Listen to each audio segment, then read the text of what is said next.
Oi, sétimo ano. Hoje nós vamos falar qual é a relação entre as bactérias e a vida humana. É o capítulo 13 do nosso livro, são as páginas 178 a 188.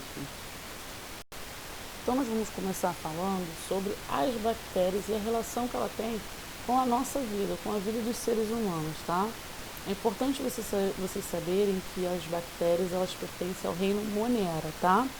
Elas são formadas por uma única célula simples, sem envoltório separando o material genético do resto do citoplasma e sem organelas membranosas. Isso é que faz parte do reino Monera. Os menores organismos que a gente tem no nosso planeta Terra, tá? Quase todos os organismos desse reino, ele tem parede celular ao seu redor da membrana plasmática. A parede celular ela é importante para dar proteção a esses micro-organismos. Alguns procariontes, eles apresentam a cápsula, um envelope que protege contra a perda de água e que ajuda as bactérias a grudarem em algumas superfícies. Muitas bactérias, elas se locomovem nos líquidos presentes nos ambientes onde nós vivemos. Essa locomoção das bactérias ela é feita por causa de uma estrutura que nós chamamos de flagelo. Outras estruturas que podem estar presentes nas bactérias são as fimbrias, também conhecidas como pili, que são filamentos curtos que se localizam ao redor de toda a bactéria. Nessa imagem vocês vão poder visualizar exatamente o que eu estou falando. Essa imagem aqui é uma imagem de uma bactéria, porém uma imagem em 3D feita em laboratório. Essa é uma imagem já com um desenho, um esquema, para que vocês entendam o que compõe, o que é composto uma bactéria. Onde nós temos a cápsula, que é um envoltório que envolve essa bactéria. Nós temos as fimbrias, tá vendo? Que são esses tracinhos, que a gente pode chamar também de pili, tá? No livro de vocês está até descrito como pili. Nós temos a camada externa e a camada do peptidoglucomo, que é a parede celular. Então vamos falar mais bonitinho da parede celular para que vocês entendam, que é essa parte aqui mais amareladinha, tá vendo? Dentro dela nós temos a membrana plasmática, que é um líquidozinho, e nós temos o DNA dessa bactéria. Lembrando que nós temos o flagelo. Lembra que eu falei? O flagelo é para que eles possam estar se movimentando no ambiente onde eles se encontram, tá? Como é feita a reprodução dessas bactérias? A reprodução ela é feita basicamente sobre divisão binária. Quando estão em um meio adequado, com disponibilidade de alimento, condições de temperatura, esse reino de moneras, eles se reproduzem principalmente de forma assexuada, ou seja, sem troca de gametas. Lembra que eu falei sobre reprodução assexuada? É por divisão binária ou bipartição. A célula ela aumenta o seu tamanho, o seu DNA ele se duplica e ele se divide em duas, formando um outro ser, porém idêntico, tá? Aqui nessa imagem é a mesma imagem que tem no livro de vocês, vocês podem estar verificando, visualizando até melhor. É a divisão binária, tá vendo? Aqui nós temos uma bactéria, não tem os flagelos, mas é a bactéria, tá? Parede celular, membrana plasmática e o DNA, tá vendo? Ela aumenta o seu tamanho, ela literalmente aumenta o seu tamanho. A parede celular, tá vendo que ela começa a se expandir, a parede celular? Aqui, ela começa a se expandir um pouco mais e ela começa a se dividir, tá vendo que começam os tracinhos?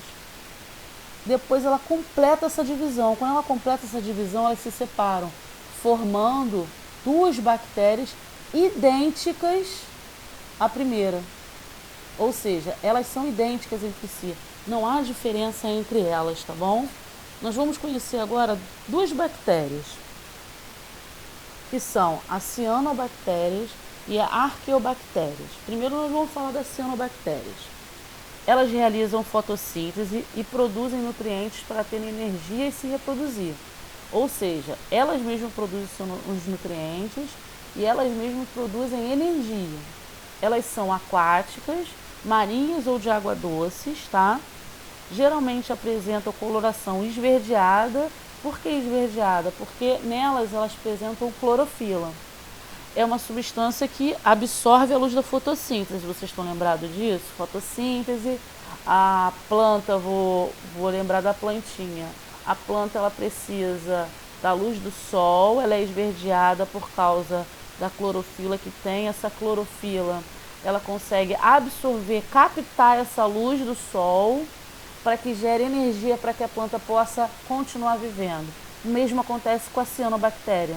Ela também tem a presença de clorofila e ela precisa absorver a luz para que ela exerça essa fotossíntese, para que ela possa produzir energia e se reproduzir, tá? Elas podem viver sozinhas ou agrupadas, que a gente chama de colônia. Elas vivem mais em ambientes aquáticos, junto com águas, e algumas formam o fitoplâncton. Aqui nós temos uma imagem também feita de laboratório, tá? Onde nós temos essas cianobactérias. Estão vendo que elas são bem esverdeadazinhas. Agora nós vamos falar sobre arqueobactérias. Elas são diferentes dos procariontes, tá? As paredes celulares de suas células não têm a mesma constituição que a das bactérias. O seu DNA tem muitos genes semelhantes aos dos eucariontes. Elas conseguem viver em locais com alto teor de sais minerais, temperaturas elevadas, concentração de gás metano, fendas vulcânicas, interior de rochas. Como trata-se de ambientes extremos, dizemos que arqueobactérias são organismos extremófilos, tá? Não podemos esquecer isso aí. Nós temos uma imagem aí delas, tá vendo?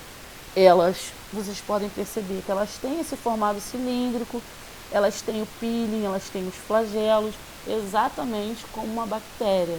Porém, a diferença da cianobactéria para a arqueobactéria é que a cianobactéria, ela se desenvolve, ela se concentra mais em lugares úmidos que tenham água.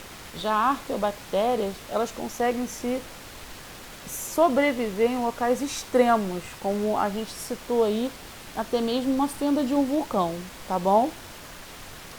Aí vocês podem estar me perguntando, a bactéria, o que ela pode trazer de importante para nós seres humanos, tá? O corpo humano, ele tem mais bactérias do que nossas próprias células, tá?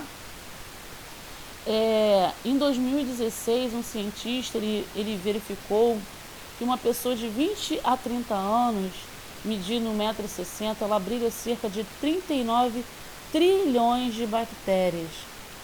E nós possuímos cerca de 30 trilhões de células. Então, ou seja, as bactérias elas habitam uma ampla variedade de locais, principalmente no nosso corpo, tá? Na natureza, elas são ótimos decompositores de matéria orgânica e fertilizam muito bem o solo. Elas podem viver de uma forma harmoniosa com outros seres vivos. Quando a gente diz que ela vive de uma forma harmoniosa, é o que a gente chama de simbiose, tá? Como as bactérias que vivem no nosso intestino e auxiliam na digestão do alimento. As bactérias, elas são muito estudadas por cientistas pelo grande potencial que elas têm na nossa vida, porque elas podem ser utilizadas como alimentos, como produção de iogurte, produção de leite fermentado, aquele Yakult que a gente adora beber. Vocês com certeza já escutaram falar sobre lactobacilos. É exatamente isso, tá? As principais causas e doenças dessas bactérias são a tuberculose, a hanseníase, a meningite, o tétano, a leptospirose, a cólera, a gonorreia, sífilis. Ou seja, existem bactérias que são importantes para o nosso organismo e existem bactérias também que são prejudiciais ao nosso organismo, tá? As bactérias, como eu disse para vocês, elas sempre foram muito estudadas pelos cientistas, tá? Muitas elas são utilizadas nas indústrias alimentícias. Elas produzem iogurte. Na engenharia genética, nós estudamos ela para a produção de organismos, organismo que a gente modifica geneticamente. Na medicina e na indústria farmacêutica, elas também são usadas muito para a produção de vacinas, hormônios de insulina para controle de diabetes e até mesmo botox, que muitas mulheres utilizam para ter um lábio perfeito ou tirar a ruga, tá certo? Aqui nós temos uma imagem, tá vendo? Que é também em 3D, onde algumas bactérias elas ficam no nosso intestino. Essa parte vermelhinha aqui é o nosso intestino e elas ficam dentro do nosso intestino para ajudar nós na nossa digestão, no nosso processo químico de digestão, quebrando algumas moléculas e fazendo com que algumas auxiliem o nosso corpo e outras sejam liberadas. Deixa eu voltar aqui. Formas de combater e prevenir as infecções causadas por bactérias.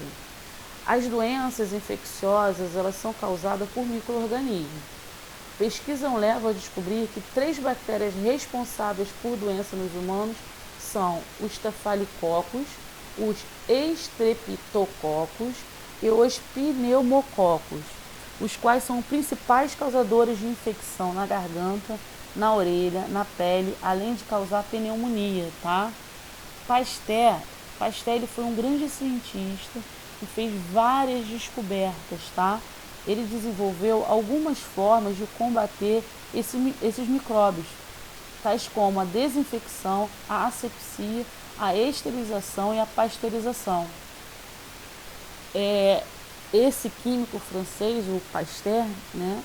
Ele fez essas três bases de desinfecção, asepsia e esterilização para que a gente não pegue algum tipo de bactéria no momento de uma cirurgia, no momento de uma conservação do alimento.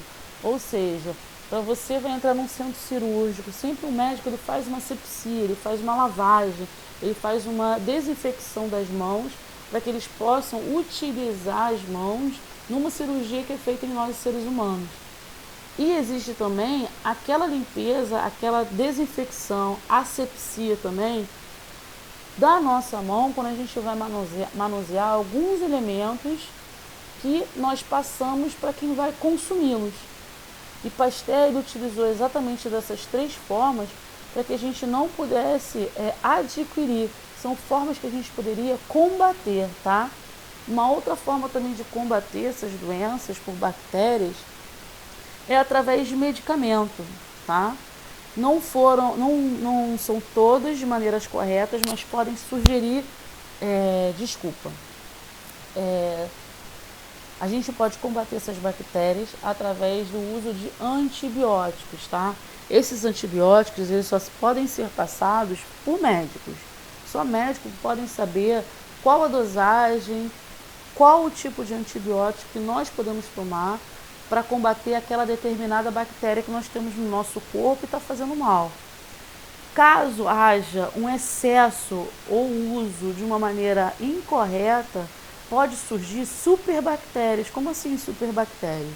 São bactérias que vão ficar super reforçadas quanto aquele antibiótico que você está tomando. É como se ela adquirisse aquele poder do antibiótico e se tornasse uma superbactéria. Então é por isso muito importante que antes de tomarmos qualquer medicamento, principalmente antibiótico, nós devemos consultar o nosso médico, tá? E um combate maravilhoso é a higiene pessoal. Como assim higiene pessoal? Lavagem das mãos, ao tossir, ao cortar, ao lavar o alimento.